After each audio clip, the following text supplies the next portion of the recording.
শুধুমাত্র বিনোদন এবং অবসর সময় কাটানোর জন্য তাস, ক্যারাম, দাবা, লুডু ইত্যাদি খেলা জায়েজ হবে কিনা কোরআন হাদিসের আলোকে জানাবেন।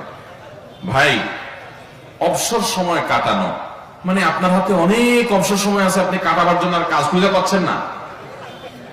শুনেন, অবসর সময় যদি আপনার কাটাতে হয়, বিনোদন যদি আপনার লাগে, তাহলে আপনি খেলাধুলা করবেন, শরিয়া সমর্থিত খেলাধুলা। শরিয়া কোন খেলাধুলার কথা বলে? যেই খেলাধুলায় শারীরিক কসরত হবে, ব্যায়াম হবে, এক্সারসাইজ হবে।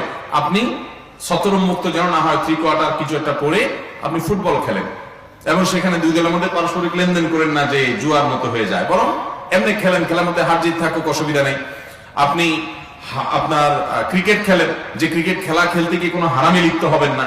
আপনি ব্যাডমিন্টন খেলেন, আপনি এমন গলফ খেলেন, এমন কোন খেলা খেলেন যে খেলা খেলতে গিয়ে কোনো হারামে আপনি লিপ্ত হবেন না এবং সেখানে শারীরিক কসরত আছে।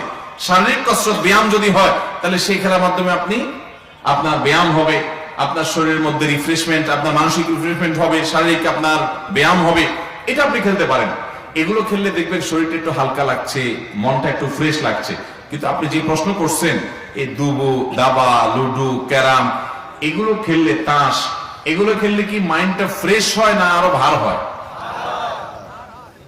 তাহলে বোঝা গেল এটা আমাদের জন্য উপকারী, এটা আরো মাইন্ডটাকে ভার করে দেয়। আর যদি আপনি 10 মিনিট ফুটবল খেলে আসেন, ব্যাডমিন্টন খেলে আসেন, দেখবেন শরীরটা পাতলা হয়ে গেছে, জর্জরা হয়ে গেছে, মনটা ফ্রেশ হয়ে গেছে। আপনি হাসছেন, তারপরে দেখবেন আপনার জর্জরা হয়ে গেছে।